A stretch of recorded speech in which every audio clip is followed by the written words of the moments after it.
Hi, everyone.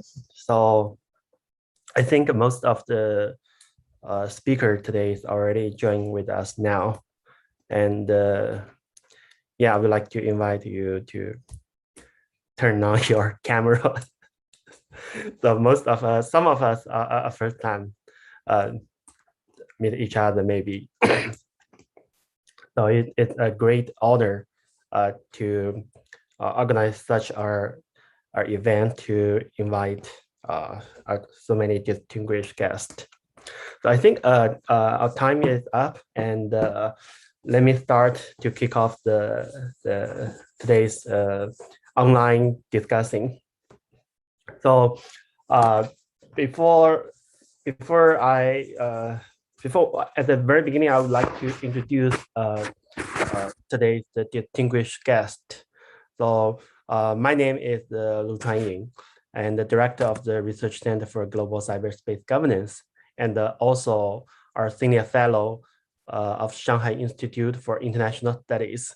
And my research focuses on the cyberspace governance and the cybersecurity. And I have been paid particular attention to China-US relationship and China-EU cyber policy over a decade. And next, I want to introduce my good friend, Sam Sachs. And she's our cyber policy fellow at New America, and also a senior fellow at Yale Law School and Paul Tice China Center. And her research examines information and communication technology policies globally with focus on China. And she has worked on the Chinese technology policy issues for over a decade, although she looked very young, and both with the Chinese, the US government and the private sector. And our next speaker is Noboru Koshizuka. I'm sorry for my poor Japanese. And he's a professor in Interfactory Initiative in Information Study, the University of Tokyo.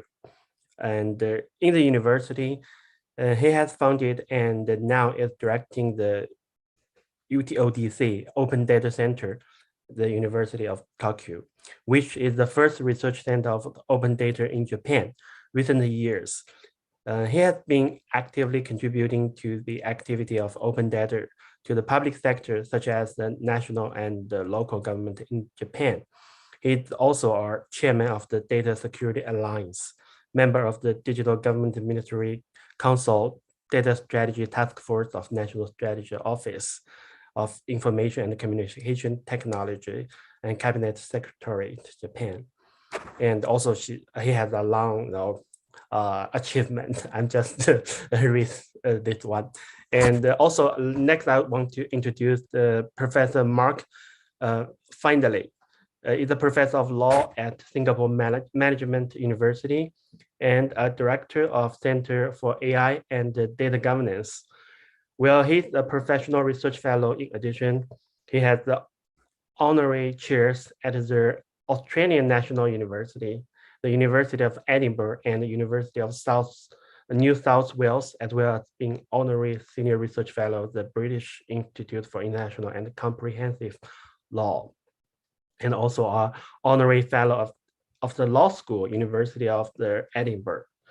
Also, he is also of 29 monographies and connections over 150 referred articles and book chapters. And next, I would want to introduce our guest from the industry.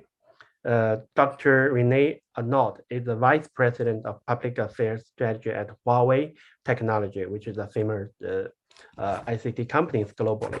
And previously, he worked at a high-profile think tank in Germany and Brussels, where his research focused on the digital economy, internet policy, and the impact assessment of regulatory frameworks. Over the past 10 years, Renee has co-authored more than 100 conference papers, journal articles, and white papers. He's a frequent speaker at both academic and industrial events, contributing among to the ITU Economic and Industry Roundtable and the Digital Summit of the German government and the Research Committee of the Munich Circle. And the last one is Wang Feng.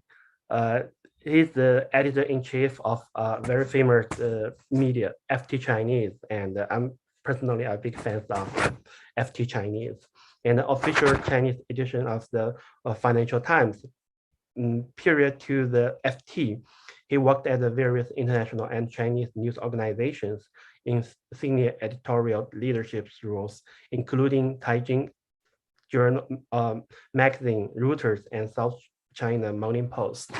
So I'm sorry for my, spending some time to read this brief introduction. I think it's important, most of all the distinguished guests that they have contributed a lot in these areas.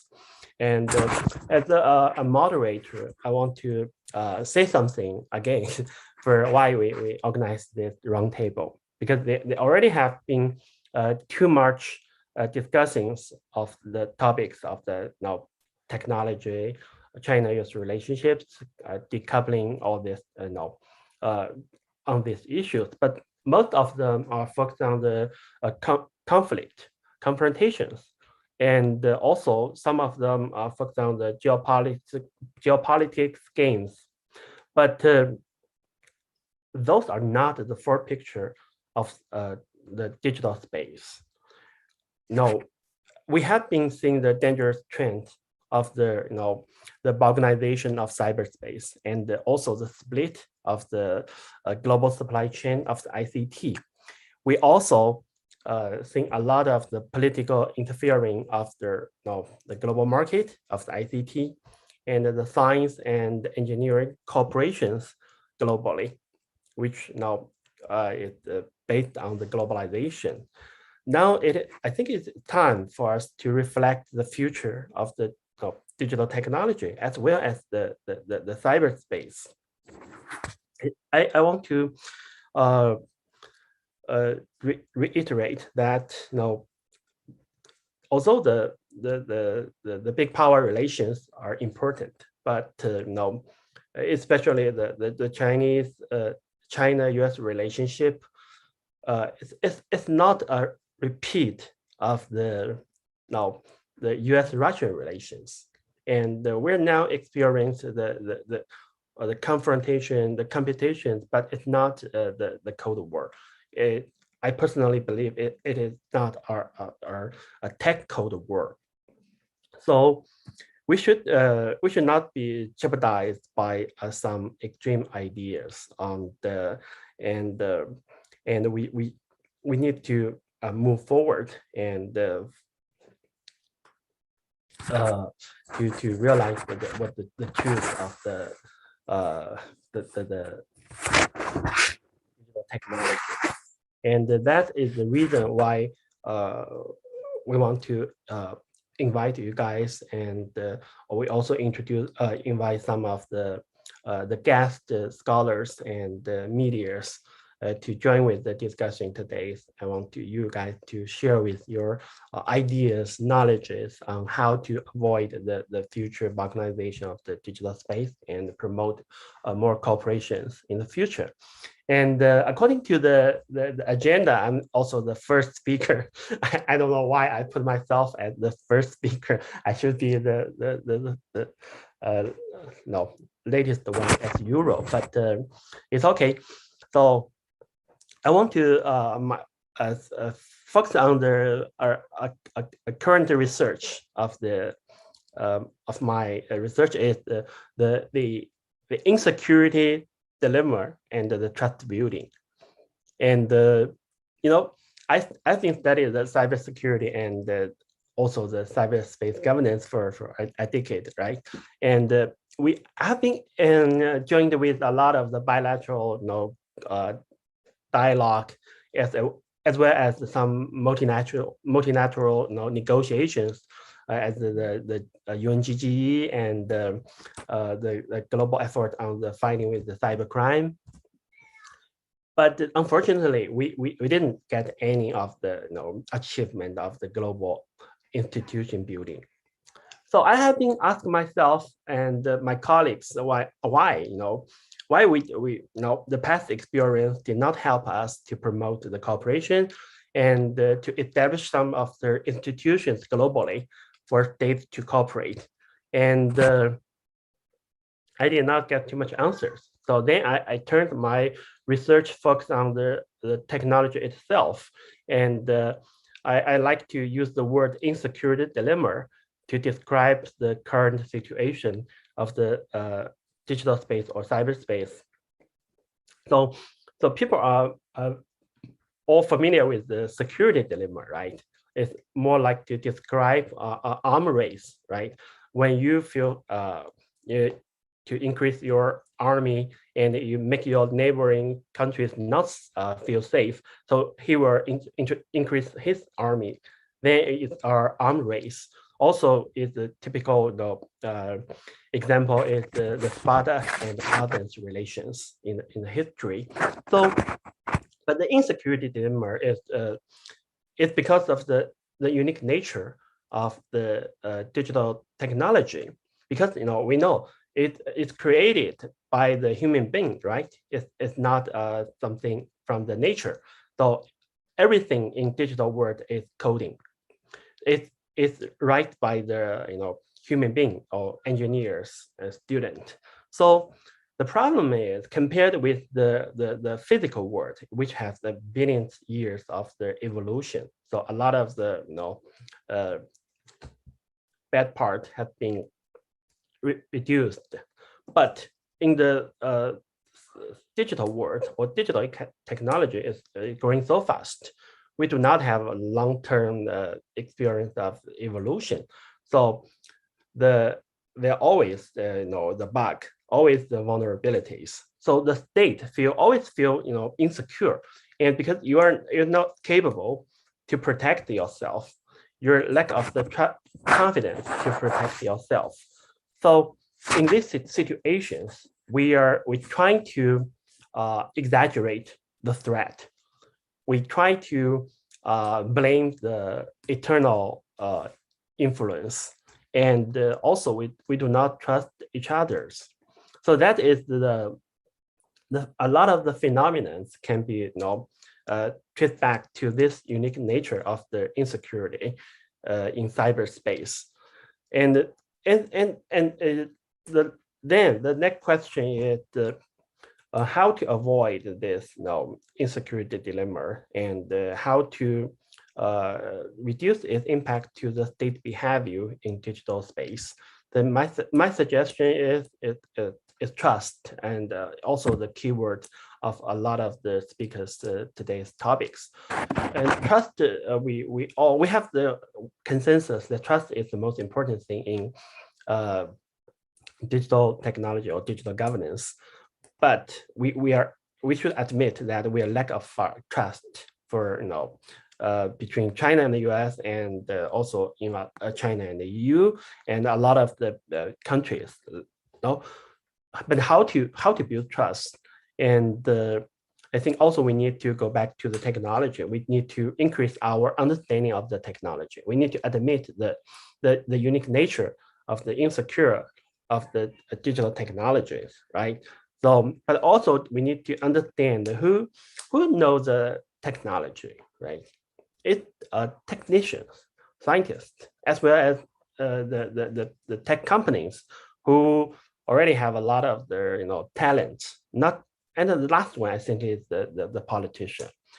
So that's the reason we need to have this kind of the dialogue. We need to bring together scholars who study the international relations and the national security. Also, we need to have the people from the industrial and contribute their perspective. We also need to have the people from the media, because media also played a very important role in this area.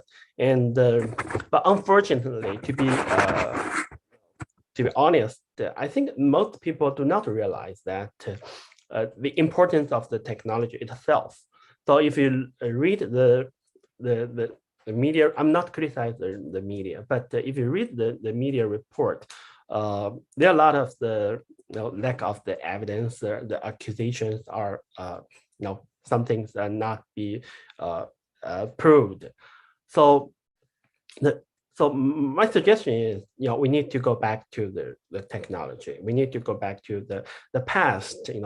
A decade ago, 10 years ago, the situation is totally different, right? So at that time, we listened to the engineers. We need listen to the scientists. We listen to the Microsoft, their ideas on how to increase the security. But recently, what we heard is the politician, media, not the real guys who know the technology. So that is something we need to realize that. And also, I think that from the state level, we need, of course, need to work together to reduce a lot of the negative behavior. We need to send out the clear signals of the cooperation. And I think that there's one example. One of my American friend told me that when there is the accident in the aircraft, in a Boeing, Airbus, and it will share the information to all over the world, all the technicians. It helped the community to reduce the risk immediately. But in cybersecurity area, in the digital technologies, as a state, try to use the cybersecurity as a weapon. They try to multiply it, let alone to share with each other. So this is the reason why we cannot improve ourselves in the past 10 years. So this situation should be changed. So I think I have already occupied too much time. So I'm going to stop here, and I'd like to listen to your comment and feedback later. We do have some times for the free discussions and the Q&A session. So, and next, I would like to invite Sam Sachs from the New America, or also the Yale Law Schools. Sam, the floor is yours. Thank you so much. And it's good to see you virtually. I hope we can meet in person before too long. I want to pick up on the concept of trust, because I think that is something that will not change. So the question to me is, how do we create security in an environment of zero trust? And what does that mean? And this is why I think your point about we need to focus on the technology is a really important one. If we start from an environment of zero trust, what does it mean to create security? And when it comes to digital technologies, part of this also means an understanding of what do we mean by data, by connection? And I think that here on both sides, in Beijing and in Washington, there has been, frankly, an emphasis on building walls without as much of an understanding on where is the true power of something like data. So I can say from the US side, I see a lot of discussion about creating security by blocking data flows to foreign adversaries. And the question I want to get at is, if our true purpose is to create security, as well as to give users more autonomy and control over the way their information is used, how do we get at that root cause? And what I see happening, at least from the Washington side, is an effort to legislate privacy by building walls, by putting up walls around who our data flows to. But the blame is not all on Washington. I think that there's a lot that China can do as well here. But I want to back up for one moment and make three main points. So the former Deputy National Security Advisor in the Trump administration, Matt Pottinger, after he left office, wrote an op-ed in the Wall Street Journal. And he said, look, no one was ever talking about full decoupling. It was always partial decoupling. And I think that may be right in terms of the intent behind the policies. The problem is that the tools that were put in place, depending on how they are implemented, could very well lead to a much more far-reaching decoupling. I think that the Biden administration has created some important opportunities to do this in a smart way. And I want to point you all to an executive order that the Biden administration issued in June of this year, in which they rescinded the ban on TikTok and WeChat, and instead said, let's put in place a quote unquote evidence-based framework to evaluate the national security risks of various transactions involving sensitive American citizen data. And the executive order then went on to list a series of criteria that could be used as part of an evidence-based framework. And I think this is a really important opportunity because what it says is, exactly to Chuaning's point, there is vulnerability inherent in digital technology. There is vulnerability inherent in connection, and that connection underpins the global digital economy. So how do we address that vulnerability in a way that creates the right guardrails? The criteria that was put out as part of that executive order included things like evaluating the type of data that would be transferred in certain transactions, evaluating the kind of ownership of certain parties involved. But at this moment, it is still very high level and vague. And so I think some work needs to be done to figure out if an evidence-based approach is going to be used to try to figure out where those guardrails should be, what would that criteria look like? But I said before, I think that both Washington and Beijing need to do some hard work and frankly need to come to terms with problems on both sides. So I said for Washington's part, what the US government needs to do is stop trying to legislate privacy just through a China threat. We need federal privacy law. We need to use a more comprehensive way that essentially articulates what is a US vision of internet governance. And that has actually nothing to do with China, although China is a part of it. And part of this process might involve things like saying, okay, what are threats that are specific when it comes to commercial transactions and interdependence with China? But what are things that are much broader and are not about China, but are about the inherent vulnerability of the digital economy? And I think that's a conversation that has to happen. And I'm frankly not seeing that, but I wish I was seeing more of it. Now, for Beijing's part, we've seen a spate of data protection laws, regulations, standards, the personal information protection law, the data security law, and the like. But the reality is, at least from the US government's perspective, and I think from US internet users who are on Chinese internet platforms, whether it be TikTok or other, none of these laws fundamentally solve what in my mind is the elephant in the room, which is if the Chinese government makes a request for data or information, do Chinese platforms, the Chinese private sector companies actually have the ability to contest that request? Are there meaningful avenues for contestation of government access requests?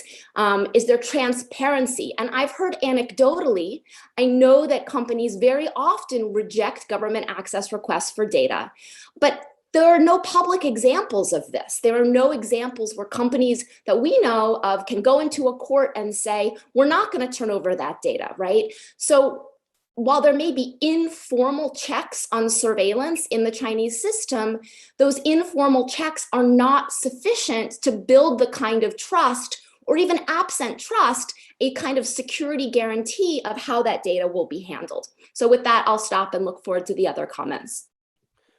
Thank you, Sam.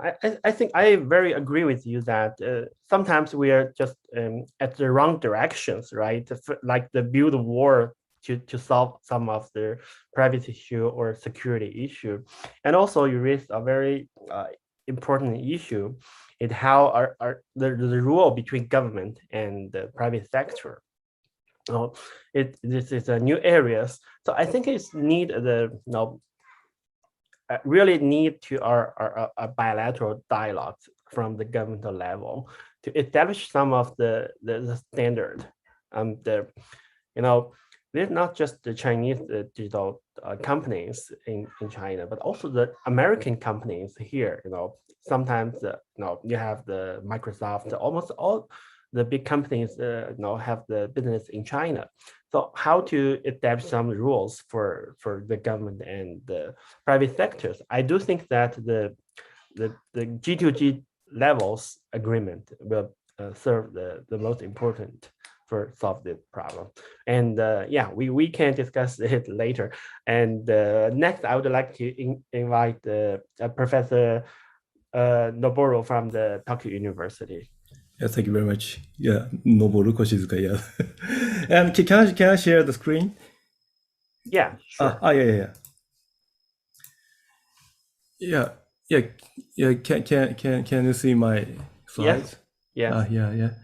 And I have prepared about a 10-minute presentation, and I would like to show some the concrete example of not the decoupling, but a coupling or integration activity of digital space. An example in Japan. And my presentation title is the building the data commons based on the DFFT concept. The DFFT means the data free flow with trust. This is the main concept in Japan for the digital society. And my name is Noboru Koshizuka from University of Tokyo, and working in the University of Tokyo as a professor of information interfaculty initiative in information studies at the University of Tokyo, and I'm working in some companies, and also I have many titles in government, some committee member in the several government ministry or cabinet secretariats, and so on and so on. And now I'm in the University of Tokyo. This is the oldest university in Japan, and now in the interfaculty initiative. This is a graduate school of the interfaculty interdisciplinary studies of based on computer science or information science, such kind of digital related studies. And my background is computer science, and my main research field is IoT, Internet of Things. And my project is a Tron project. This is a very old project in Japan of the Internet of Things that I started in 1984, and I have joined this project in 1988. But recently my research topic is changing very much. The base is IoT, but IoT deal with much data or generate much data. The technology is used in a very wide area. So now today's my research area is a smart city or platform of the smart city, such as the city OS or OS operating system, and also the data platform.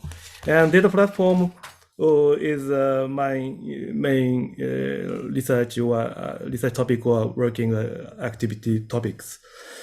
And I think that topic of this session is technology decoupling and trust, and both are very, very important issue in the digital world and also in our digital platform. And basically and historically, the internet provides open and free global communication spaces. And so its fundamental concept of the internet is open and free. This is very important value, I think, of the internet. But after COVID-19, I think the open is changing into closed, and free goes into very, very regulated one. And we have divided. We are divided now. And moreover, the technology decoupling becomes very, very important issue. But in this situation, I think that the key concept, trust, is a very, very important key concept to resolve these problems, I think. And my field is the data platform and to creating the data spaces in international situation. And as a background, many people say that data is a new oil of the 21st century. And Japan proposed a vision for the data-driven society, DFFT, data free flow with trust. But this is only the concept. So to realize this concept, we need a platform for data exchange or data sharing and data use platform. And the data platform have three functions: searching and acquiring, connecting. And in Japan or in the world, there are many data platform, data sharing platform. But most of these platforms are very local one within each field. For example, in Japan, the data platform for public transformation, only public transformation, or data platform for only manufacturing or agriculture or weather or geography or personal data. So all divided. So it's I think a silo type data platform. Now, this is the current situation. I think not only in Japan, but in the world. And globally speaking, the situation is the same. European silo and the US silo and China silo and Japan silo. But in the near future, we need a common data space. Everyone can access every available data, but we need some kind of data governance or such kind of rule regulation is necessary. But we would like to have a very free and with trust common data space. So I think it's a planet level common data space inclusion and collaboration. So in Japan, we have started a new activity in Japan, data EX, data exchange. This is a national level. The objective is to build a national level or international level data space platform. And so sorry, in Japanese. and we have established a new organization in Japan in this April. And we have started a new project as Data EX. And our vision is to create a world of data-driven innovation. And we have set up 4 missions to establish a data-driven society with democracy of innovation, to develop data distribution infrastructure for the world, and to accelerate social implementation with technology and services development, and collaboration and contribution to the world. And the goal of Data EX, and the organization name is DSA, Data Society Alliance, is democratizing innovation through the use of data and sustainable society through the use of data, or the use of data. And the DFDFT is a very important mission in Japan, and establishing data business. Business is very important. So we would like to deal with the data trading market. And also the open data, the further promotion of open data, and safe and secure personal data management. So for example, the concrete activities, the personal data store, or this is a very special one in Japan, the information bank. Information bank is a very special organization in Japan for deal with personal data. And to realize these goals, the important technology is data platform federation architecture with API integration, not collecting data. So to establish, we want to establish the global data space, but we cannot collect all data all over the world. So we must federate the many data platform in the world and federation. And we would like to establish the virtual data space in the world. So the federation, platform federation architecture or platform federation technology is very important, especially in the international point of view. Trust federation or multi-party trust infrastructure is also very important. So the trust system in China, trust system in US, trust system in Europe and Japan, we must federate with each other. But we cannot collect into one. So the federation of this trust system is very important.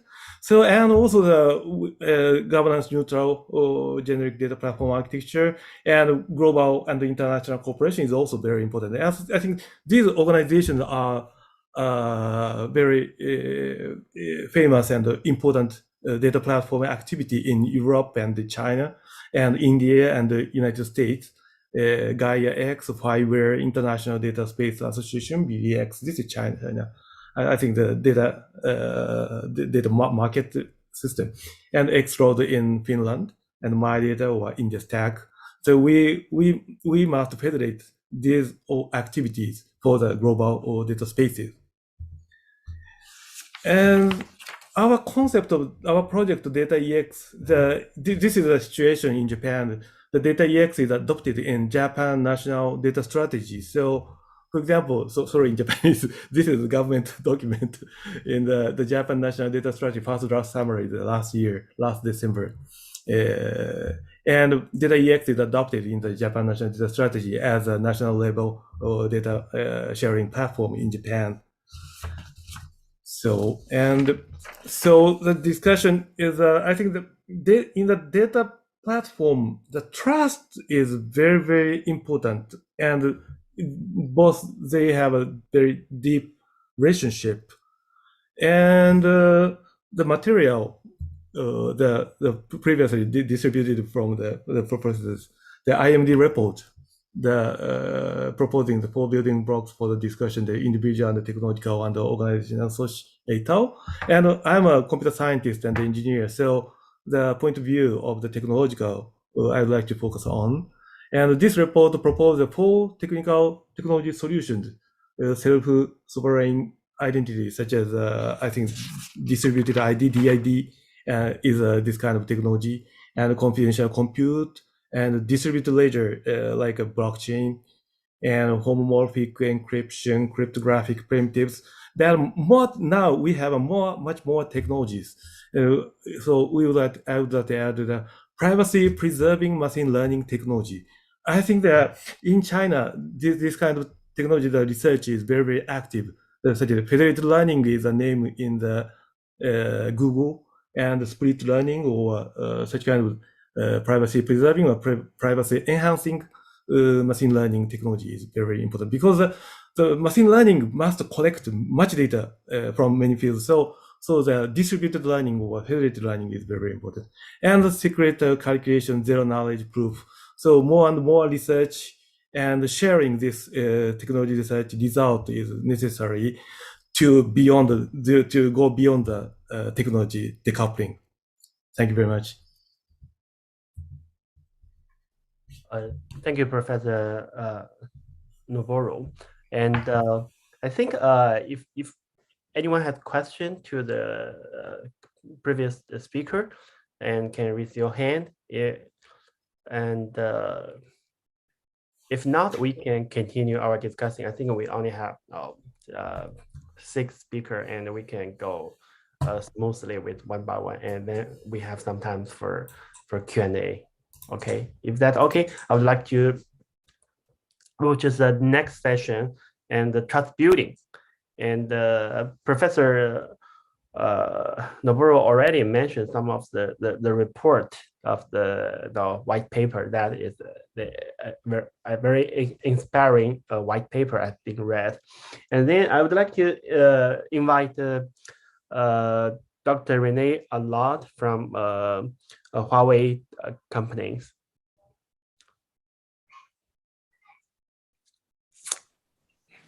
Well, thank you everyone for their contributions, and also thank you a lot for inviting me to this seminar. I'm really glad to be able to contribute to this, I think, extremely timely topic and extremely important topic of digital trust. And I'll try and go a little bit deeper into what could be done to, well, reinstate, reestablish, and sustain the trust that is still there. And I think for that, it's quite good and interesting to go back to some of the points that were already mentioned and try and, well, unpack them a little bit, or add a couple of ideas and perspectives to what has already been mentioned. So Professor Liu, in the beginning, you mentioned that you like to think of this as an insecurity dilemma. So as everything turns into coded programs, and there is of course human error, but the way I see it, and the way going forward, I think this situation might even exacerbate, as we're now, I think, at a crucial turning point in the history of computer science, as we move now much more towards a probabilistic coding based on data and machine learning, deep learning technologies, where, you know, we're really making this move from a deterministic, predefined program to a program that is well, as I said, probabilistic in nature, which I think would potentially run the risk of undermining this trust that we have in technology even more to some extent. And I think this is also what came through in the second point that you were making, that you were saying, well, 10 years ago, we actually listened to the engineers, and now we're much more listening to the policymakers and possibly also to our own experiences. And I think that is really important for this topic of digital trust, because the risk that I'm seeing here is that our personal experience in social media, where we are sort of being fed and led to ever more engagement through very smart algorithms that really try and increase the click rate and ultimately the revenue for the companies behind those social media systems. As well as what I just mentioned, that a lot of the modern technology in terms of artificial intelligence that we're seeing out there all too often really just holds the mirror to society's many flaws and biases. So, and if this kind of day-to-day perception seeps through to the technology that is running underneath these systems, I think that would be, well, a very sort of dangerous state, because then suddenly nobody would trust any foreign technology anymore. And I think that is really the point that we have to work on. And how would we get there? So a key point from our side would kind of chime into what Sam Sachs just said with this comprehensive digital governance vision or system that you were mentioning. And I think that is really important to tie in both the interests of consumers, the interests of businesses, but also, of course, the national security interests of governments. And here I think, well, Huawei, first of all, plays a very active role as we provide privacy protection to the consumers. For instance, in our new Harmony OS, we have made the privacy of personal information really front and center and provide, I think, consumers with many good, informed, and easy to make choices in this system. And for the business side, it's really about, well, how can we make the most out of the data that we have?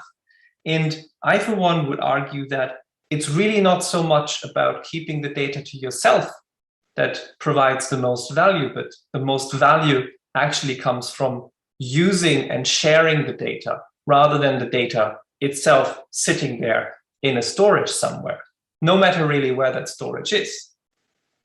So as we move forward, I think we really must work towards a common architecture, a reference architecture, if you will, that enables this kind of data flow, this kind of data reuse, and also, of course, the finding of the right data. Because, and I think this is another point that we should really keep in mind as we're going into this discussion, the data itself has generally very little value if it's decoupled from its context. So we need to make sure that if you are a business that wants to use or has a specific sort of use case that could potentially be solved with data, that you would not only know what kind of data you need for that, but you would also be able to identify that data in this vast available pool of already existing data. And this leads me to this point that I think came through in the last speaker's presentation very well, that all of these exchanges, no matter how you build that particular framework within which that would be happening, still requires trust and still requires a certain rigor of the verification and the testing and the assessment of the underlying infrastructure. And I think here it's very much coming down, again, not to just confining technology companies into silos and sort of putting a label on them in one way or another, but very much about common, shared, and agreed, and ultimately effective rules that all the companies have to abide to and fulfill in order to provide the solutions that underpin the system that we use as we go forward. I think into an era that will be even more digital than the one we're seeing now, as we see emerging use cases of the Internet of Things, of augmented reality, and first and foremost, I think the fourth industrial revolution really coming to the fore in this decade that we just entered. So, and with this, I would like to close my initial remarks, and I look very much forward to the further discussion. Thank you, Dr. Relay. I think this is a very inspiring speak, and I think, yeah, recently the tech companies are really into a very hard situation, right? Either domestically or globally, and now it reflects the a lot of the worriness, you know, because I think the reason is it's just because of the powerful of the tech companies, because the tech companies are have the most talent, right, and have the most capabilities compared with the government and compared with other sectors. So it's not the reason for the government or to fear of the tech companies, but I think it's rather for listen to them how to establish the order, to governing the issue. I think we need to have a benign interactions among different sectors, especially to hear the voice of the tech companies. So next, I would like to invite Mark from the Singapore Management University. Mark, the floor is yours. Hi, thank you. Can I share my screen? Let me just see if I can. Yeah, sure, go ahead. Just bear with me for a second.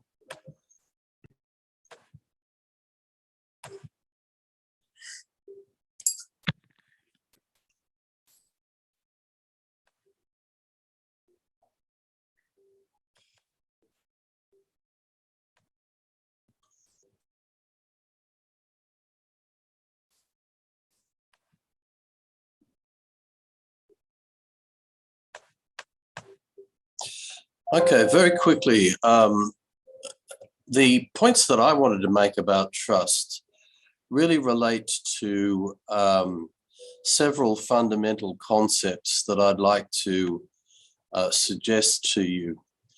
The first concept is that trust is a communal notion. And in the center that I operate, we are doing extensive research on what we call AI and community. And the idea of AI and community is that trust and governance associated with AI will only be sustainable if AI and mass data use, big data use, is something that communities can participate in and be empowered by. Now, as the situation with COVID control in some parts of the world, not necessarily China, where social capital was high, but certainly in parts of Europe, the US, UK, and even in some aspects of the control strategy in Singapore, people felt left out of the control policy where surveillance was used employing AI-assisted tech. They felt like they'd been excluded from the development of that policy, and therefore the bonds of trust that existed in society between the government, the tech used to control movement and association was strained. Now, communities in many respects are built on bonds of trust, and communities can be digital or actual, they can be transactional, and that there's a porous interface between the digital and the actual. AI and humans intersect in specific communities. It could be social media, it might be commercial markets, it might be a range of different formats where the human and the AI technology come together. And so often I feel this discussion about keeping humans in the loop is rather a bit of a misguided one, because in fact, the idea of AI having relevance in community settings and developing trust is something which can only be understood in specific communities. And often the discussion is removed from the Asian context because many of the debates about trust and governance, about AI ethical behavior, are North World, European, American discussions, which don't really understand the importance of community in an Asian context. So we believe that data is the new universal currency. It's messages from the human to the machine, and data is not just a commodity, but it's much more important than that. Trust. Trust is a relationship between technology and the data subject. Trust in tech and in the data that feeds the tech. That's a point that was made by the last speaker, and it's very important, that tech without data really is just a machine. So that if communities are going to trust AI, they're going to trust the use of the data that the AI relies upon. Trust can't be confirmed simply by tech safety. We're working with the Singapore robotics program at the present time, and that program is very interested in producing certified, standardized 4-5-star robotic technology. But as doubts about the COVID vaccine science shows, trust can often be based as much on perception as it does based on efficacy. So lots of people don't actually trust the science even though they should. Trust needs to be generated through ethical decision-making, but trust is focused on the integrity of personal decisions and on the consequence of decisions based on data. So that if governments, if big tech and information platforms and companies treat data in a particular way, and they treat it in a way which is excluding community understanding and community participation, then trust will be strained. The final point I'd make on this slide, which is important, is that data can't be owned, but it can be made responsibly used. That should be used. The point that I'm making here is if you look at data reuse, many of the platform economies that have grown up in modern societies today rely very heavily on the commodification of reused data.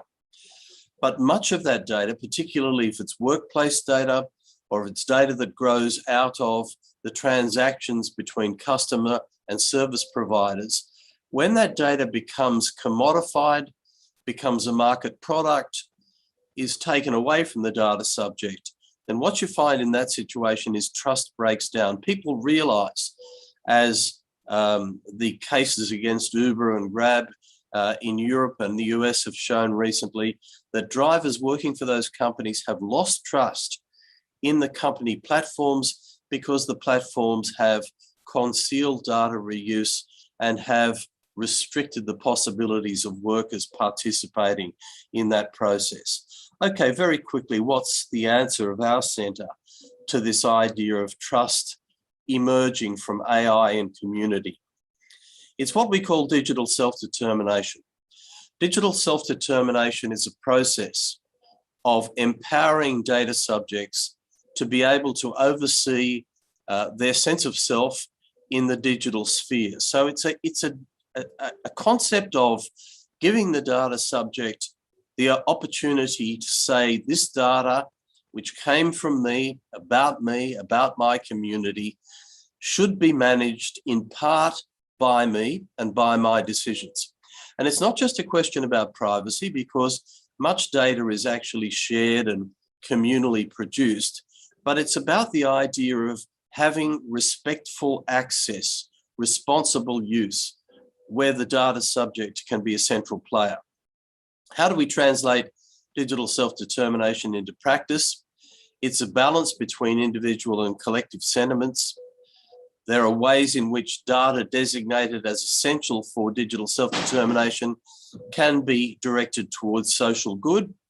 And then finally, we have to ask questions about how commercial, political, and economic interests committed to the concept of such data sovereignty, data trade, data commodification, and data rights could be encouraged to realise the benefits of digital self-determination in maintaining data access in safe digital spaces. And if you look at our website on the centre, you'll see a recent lecture that was given by me and by one of my colleagues, which looks at the relationship between digital self-determination, open finance, and algorithmic credit scoring. It's a very interesting presentation because it shows you how trust can be generated and maintained if data subjects are given the opportunity to participate in the management of their data in some way. Thank you for that. Thank you, Professor Mark. Digital self-determination, I think, is a really a very creative ideas of the current situation, the AI and the data. And also, I like your presentation about the trust. But I do have the confusing is how to establish trust among different stakeholders, the state and the foreign company, and also how to establish data among competitors, even sometimes the rivalry in digital space. And yeah, maybe we can discuss this later, and we can continue the discussing for the last speaker, Wang Feng. He's the editor-in-chief of FT Chinese, and the floor is yours. Yeah, thanks a lot, Professor Lu. And I very much enjoyed the discussion, especially our last speaker, Professor Findlay. I really look forward to hearing more from him about the concept of data sovereignty. But since the topic of our session is about building trust and building blocks, I want to follow up on Professor Lu's point about the role of the media. Professor Lu was very kind not to level any criticism against the media, although I felt for a second that's where this was going. Well, as the only media professional in this panel, I think I'll be honest and continue that part of the discussion. I think before we can build trust, everybody mentioned how we are in a zero trust environment these days, especially between the two major powers. What should have replaced part of the role of the media, of the news media, in terms of advancing communication, advancing mutual understanding between peoples these days? In my opinion, should have been AI and free data flows and algorithms should have long taken a bigger role in doing this and helping people from different places understanding each other than the media. Unfortunately, the political powers that be are now pushing the world into a revisionist direction. So we have gone this far in open data, in data beyond political and geographical borders, but now we are sealing our borders again on data. It's very anti-intuitive, but this is happening. And again, we in the media business, we in the news business are finding ourselves once more being given much more power in terms of helping people understanding each other, or rather the opposite of it. And I think there is a major failure, big failure going on in the media industry, in the international media industry, especially under the current political circumstances, in terms of helping people find common ground. Common ground between China and the US, well, there used to be a lot. There wasn't very much in the beginning, but in the last 20 years, there has been a lot of common ground, especially in terms of commerce, business, investment, and data. And now we're finding common ground rapidly disappearing again. And I think the media, and I'm not just saying Western media or Chinese media, collectively, we should shoulder much of that responsibility. Let me raise one example. These days, if you read, for example, top American business media outlets like Bloomberg's coverage on cybersecurity, especially if it concerns a Chinese company. For example, Bloomberg Business Week puts out another exclusive story about cybersecurity issues involving another Chinese technological giant. What's your, Professor Lu, take you for example, what's your first reaction? Would you think, oh, this is such a big story, such exclusive story. It must carry a lot of weight. Or would you think, why should I trust Bloomberg? My direct answer is I don't trust. I don't trust it. It's just too much of this stories. Right.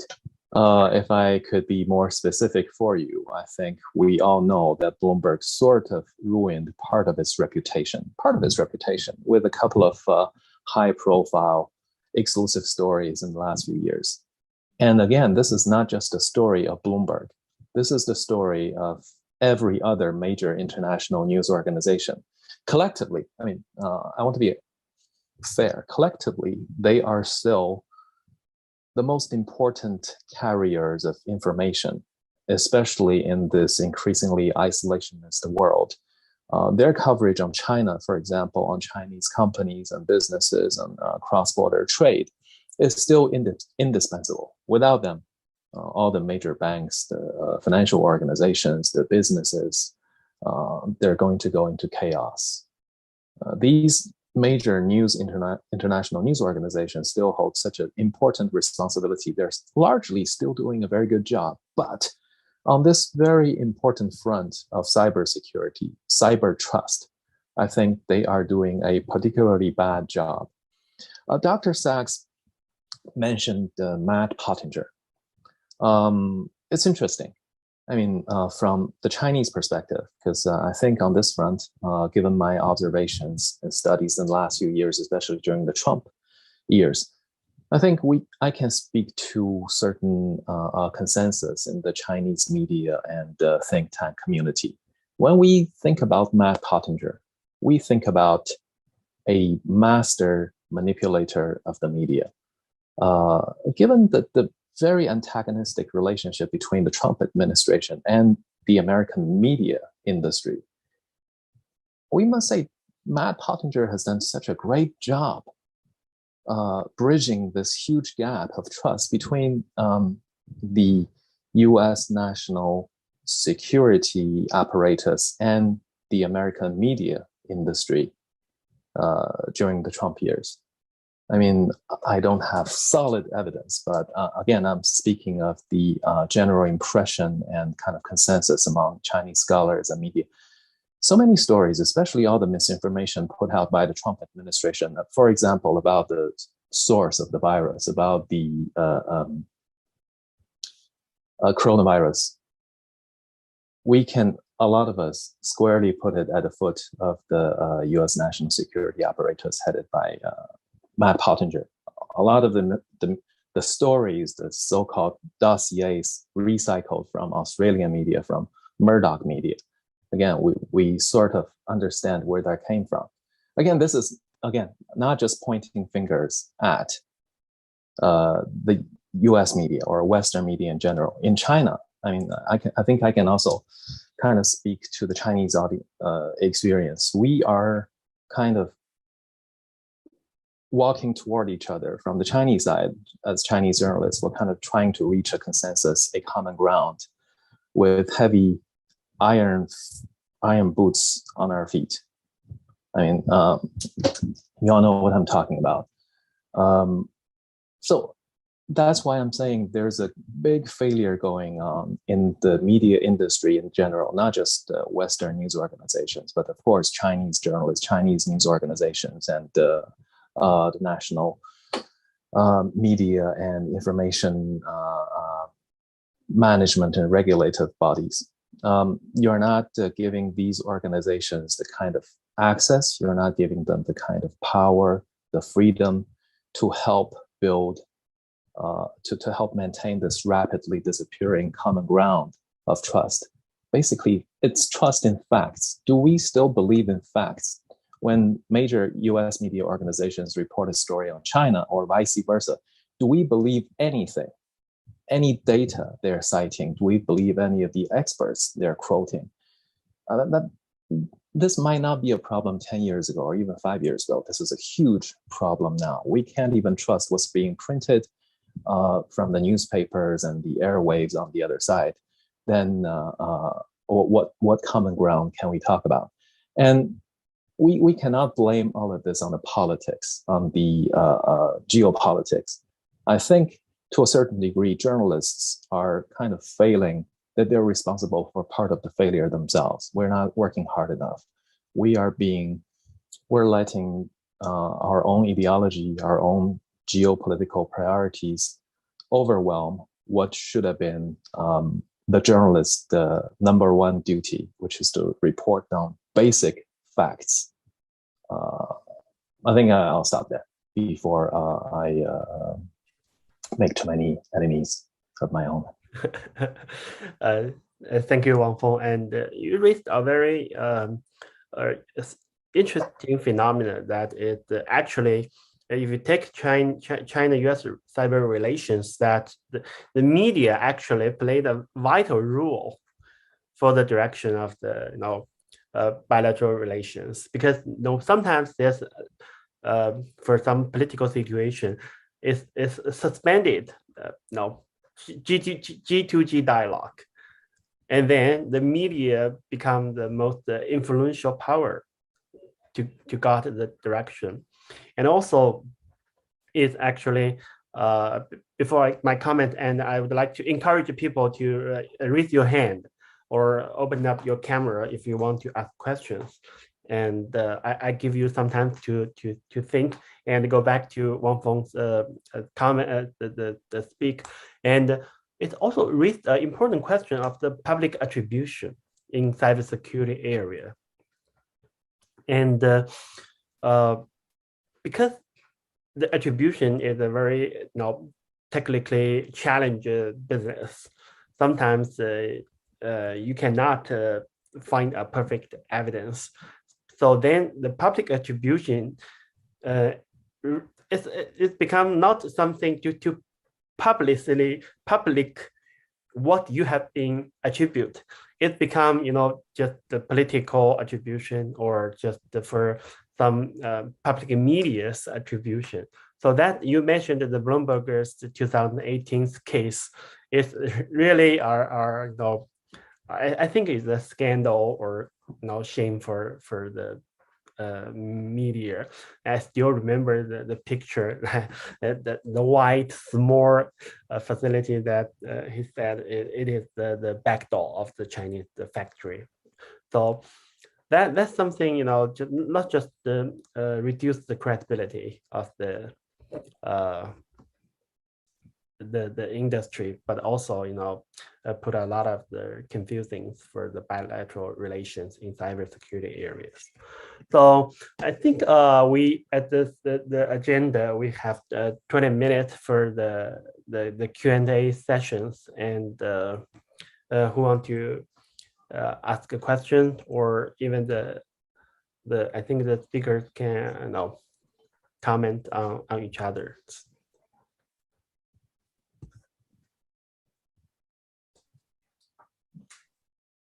So if no one asks question, I want to ask question for Sam Sachs.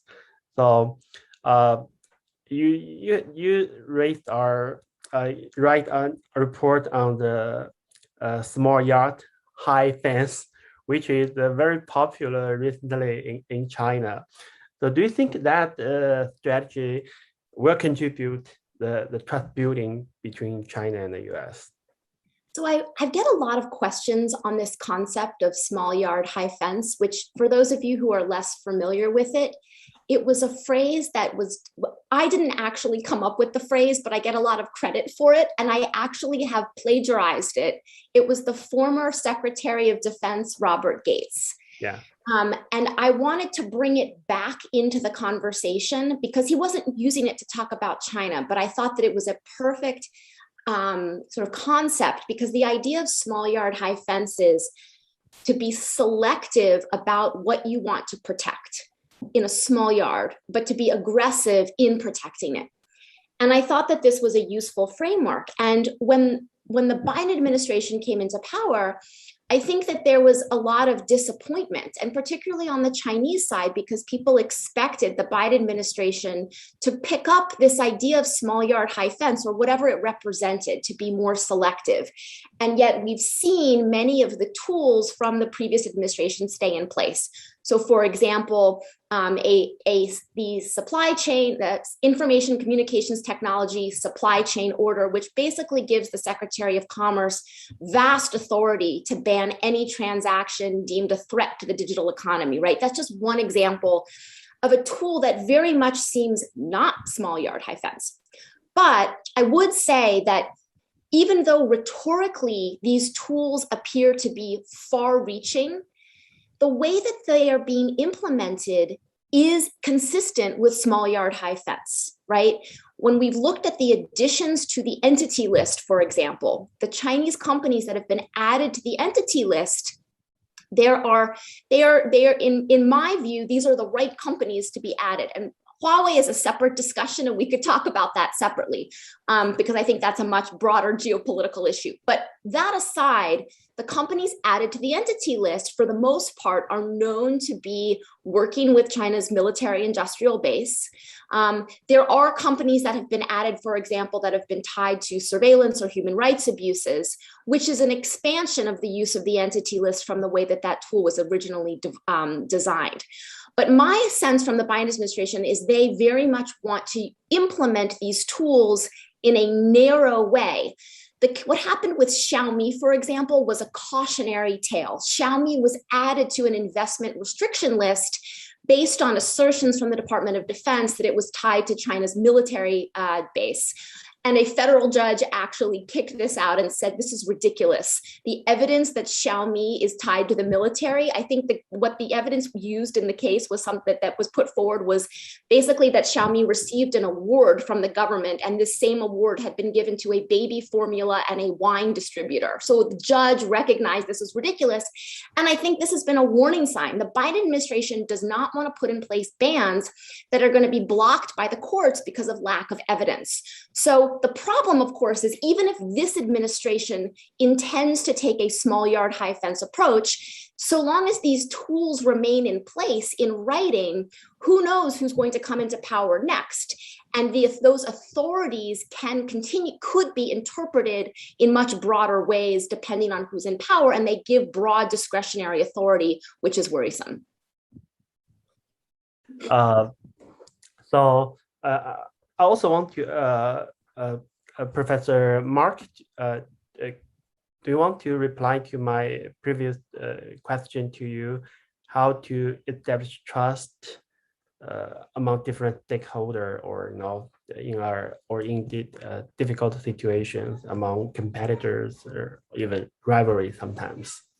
Yeah, well, I think the answer is a very complicated one, because as the last two interventions have indicated, a lot of the trust and mistrust which is generated by media is generated on the basis of no connection whatsoever with objective truth.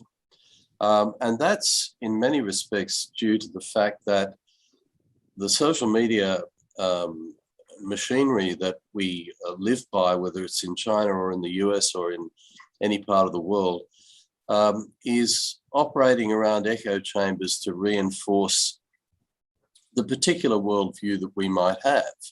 Now, on the basis of that, governments, private sector agencies use information, use data, use the interpretation of data to suit their commercial, their national, their whatever their particular interests might be. And so trying to work on a common platform to get disputing parties together when it comes to something like digital self-determination is a challenge.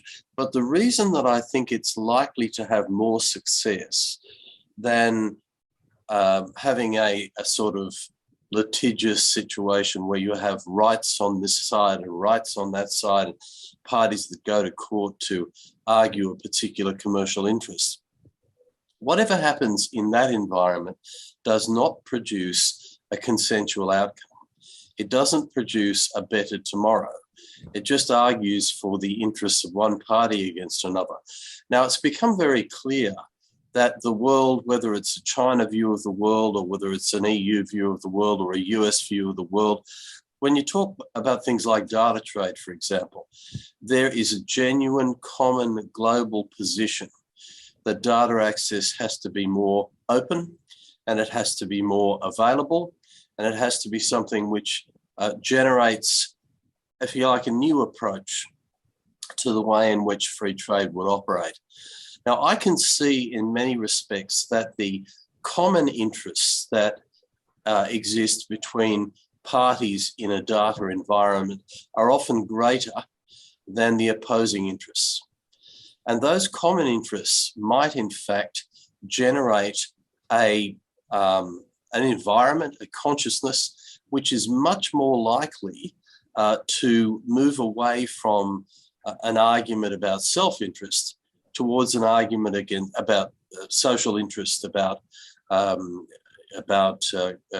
global interests, whatever these might be. Now, let me give you just two quick reasons for that view. One is that the way in which and its control has been managed over the last 18 months has largely been disastrous because of the fact that it is operated on the basis of national interest. So nation states, whether it's protecting their vaccine rollout or closing down their borders or whatever it might be, have taken a very nation state focus rather than a global focus, misunderstanding entirely the fact that the virus doesn't care about borders. The virus doesn't care about whether in fact you use vaccine A or somebody uses vaccine B.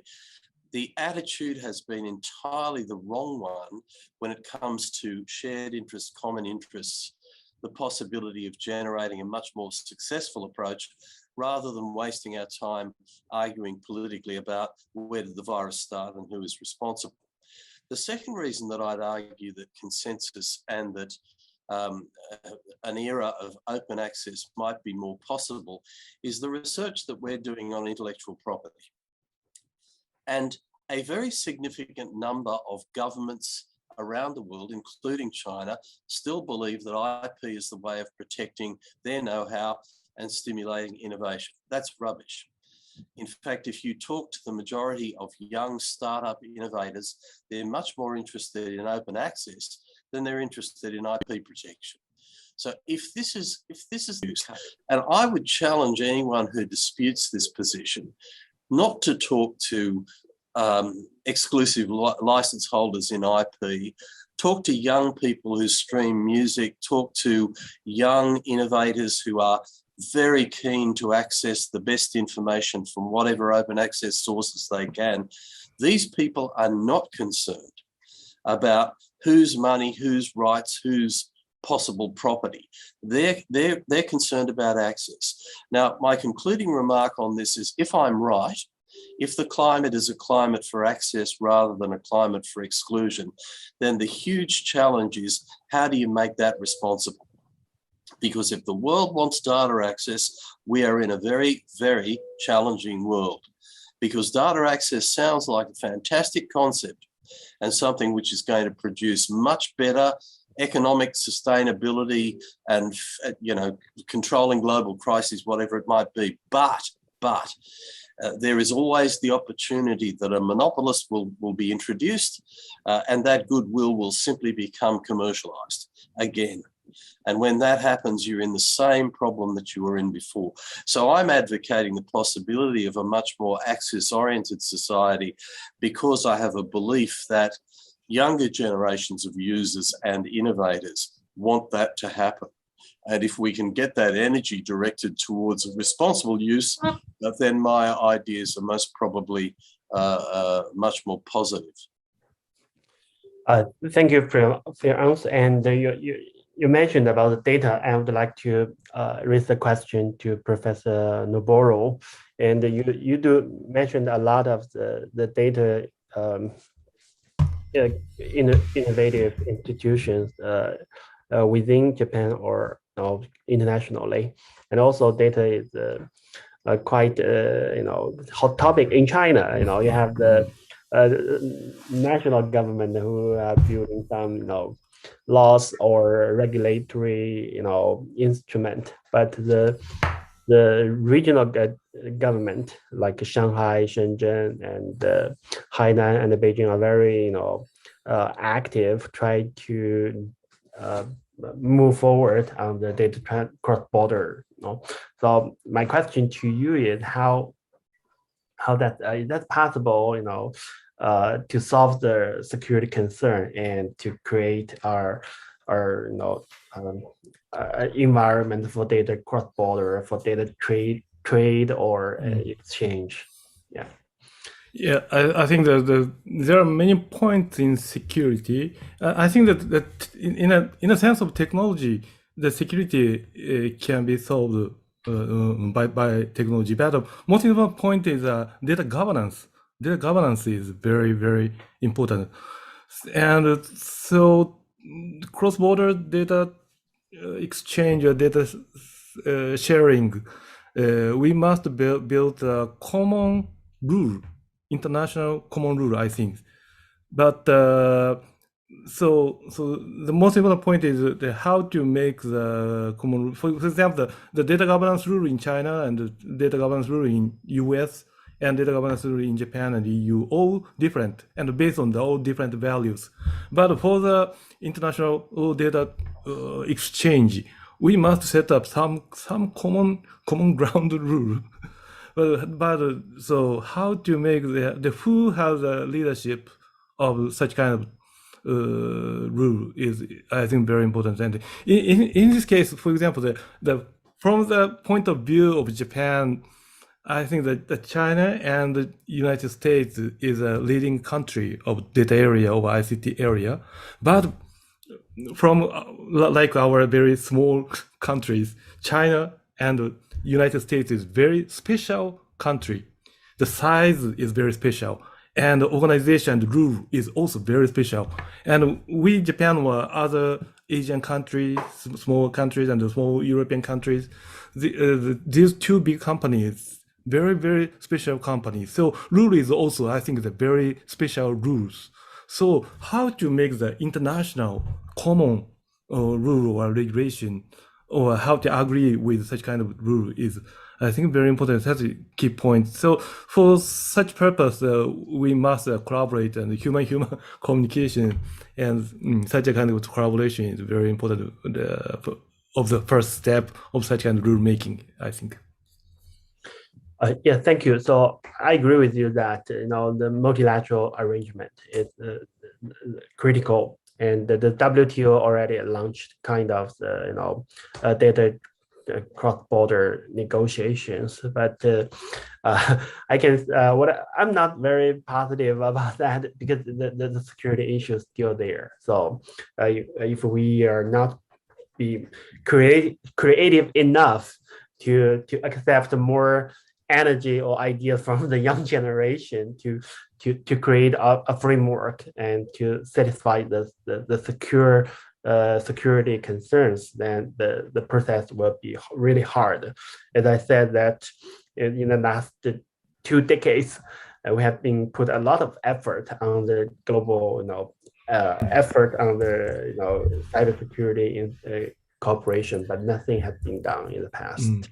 And in relation with this point, I'd like to ask all of you, because in Japan, the young people, young generation people, the concept of they do not so nervous for the personal data or privacy, but old people like us are very nervous with the personal data. So the attitude to the personal data or privacy, the young people and the old people are completely different in Japan.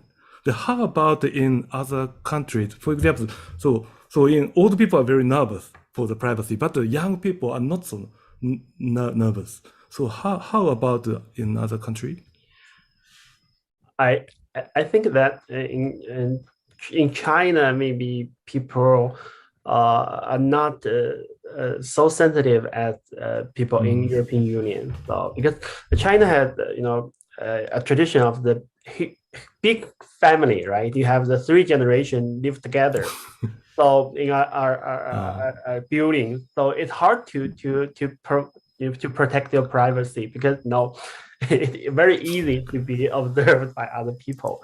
So people more get used to it. But with the modernization, people are gradually increase their sensitivity of the privacy. But it's I still think the other issue about that too is that it's not just a generational or a cultural thing. It's got to do with the way in which people treat their data. And so we find with young people that they are very happy to transact very personal data, provided that transaction is secure, so that it goes to their friends, but it doesn't go to their grandmother. And so in many respects, the issue now is not so much about whether I can keep my information hidden away in some private concept, but whether in fact the reason for transacting my data is protected. And so we call this personal data integrity. If the data has integrity, then the individual will not be too uncomfortable about where it's used. And a good example about this is if you talk to young people about the fact that their social media data ends up in advertising and facilitating advertising choices. Do they care about that? They couldn't care less. But if that then was directed towards, for example, advertising about personal health care, so that the data was about their health and their personal, if you like, their very deeply personal concept of themselves, they'd be very worried. And so this sort of general suggestion that's often made, oh, Asian people don't care about privacy, Western people do, that really misunderstands the fact that what you will find is that every different community cares about data in a different way.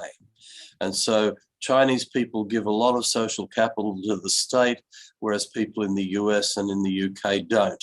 But Chinese people are very unhappy if somebody says that they can't travel from A to B simply because the app tells them they can't. So that it's a very contextual issue.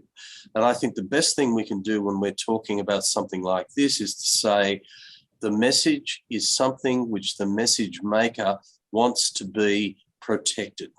Not so much in a private world, but that the message from A to B is where it should go and no further. Okay, thank you. And Dr. Renee, you have anything to say? And now Huawei is a unique case, as Sam said, it's another problem of the geopolitics game. But I'm sorry that Huawei into that situation. So you have anything to respond to the geopolitical game? Well, yes. I mean, ultimately, we as a company couldn't do a lot as we are being subjected to these geopolitical tensions. But I think what is really important for us is to broaden the focus from this sort of single company case to the wider implications of the policy choices that are currently being made, which is, first of all, I think, looking at the sanctions in particular in the semiconductor space, a direct effect where we're seeing demand very quickly decreasing from, admittedly, one of the largest global markets for semiconductors, which is China, and in particular also, of course, from our company, which is one of the largest demanders of this technology. So this has certainly had an effect on the overall health of the key supply market, which is the US. And on the other hand, we are seeing beyond just this direct effect, also indirect trickle-down effect, where these sanctions really discourage a lot of the actors within the supply chain from using US tech, simply because they have now learned over the past 2 years that there is a significant risk attached to that, and a serious business continuation risk. So what we're also seeing is, and this will ultimately, I think, harm the established industry players, phasing out of that technology across the board. So these two main effects, the direct ones and the indirect ones taken together, I think, will ultimately weaken the established major players in that space, and will in particular also lead to a reduction in their R&D budgets and capabilities, which then in turn would really harm ultimately US interests in terms of their capabilities to build competitive national infrastructures with their own technology. And specifically, just to point to a couple of data points that we are aware of. So the US Chamber of Commerce estimated that this effect would come down in the worst case scenario to 83 billion US dollars in lost revenues and 124 million jobs that are at stake in the US semiconductor industry. And I think this is really the perspective and the way we think it would be important to look at that. And perhaps if I may just come back to what Mark just said about this crossing, or the point where sort of social media data precipitates into the very private health issues. That is actually something that in my previous job as a researcher, I also saw in one of the studies that we did, where it was really interesting to see. One of the qualitative interviews that we had was with a young woman who suddenly received pregnancy test information as advertising on her social media stream, which only could have been happening due to the app she was using to track her cycle. And that was really the point where she reported to us very vividly that she was very short of canceling all her social media accounts and really stepping away much more from these digital technologies, simply because this sort of making this move from the online world to the offline world and really facing these issues as impacts baffled her just too much. And yeah, that was really one step too far into her private life. And I think with that sort of example, I would like to end my contribution here. Okay, thank you. So my last question to go to Mr. Wang Feng. So you talk about the media's role in cybersecurity. So you have any idea how media can play a positive role or constructive role in current situation of the cybersecurity dilemma globally or bilaterally? Yes. I don't suppose we could do too much about the individual journalists' ideologies or the political leanings of institutionalized news organizations, the biggest ones, the most prestigious ones. There's, well, in any country, it's probably very little that we can do. What we can do is on a technological level, I think, for journalists and news organizations to adopt better data deciphering, data interpretation technologies. Because what we see, especially in China coverage by international media organizations, is they read the data wrong. The data is there, the raw data is there. The problem is where they get the data. Do they have the bigger picture, or do they just selectively got one group of data, whereas there are many thousands more groups of data that could speak a different or even the opposite story. So a lot of times, I don't think this is deliberate. I think it's poor understanding of the technology, poor application of the technology, and mixed with a little bit of peer pressure and business model issues. But I think this is something that can be done, and a lot of the technologies being used can actually be shared across the borders. But the important thing is, of course, data access. You need to have bigger picture data. You cannot be just simply given very selective data that can be manipulated very easily and giving you a misleading picture. So I think for media organizations to be able to tell where the data come from, if they're getting the most comprehensive or representative data about the issues that they report on, and then having the technology and the tools to, in a very balanced manner, decipher and interpret the data and get the real picture instead of being fed certain narrative that over-exaggerates one aspect of the issue, which we are seeing too much of, vice versa, in both ways. So I think that at least on this front, things can be done, and people are actually actively doing it. Although the journalism schools are not advancing fast enough, or not adapting to the new situations quick enough, in my opinion. So the turnover rate of the most capable data savvy younger journalists are not becoming powerful enough in their news organizations to help correct the situation, correct some of the wrong things that are being done. That's the issue. Okay, thank you, everyone. So I think we are just a couple of minutes overhead of the time, but generally speaking, we're very on time. And thank you all for your contributions, and thank you all for your sharing with us your ideas. Knowledge is very inspiring and helpful. So I think we will have a chance to continue our discussing in the future. And but today we are, because limited of time, so we are going to stop here. Again, thank you very much, and have a good day. Bye-bye. Thanks a lot. Bye. Bye.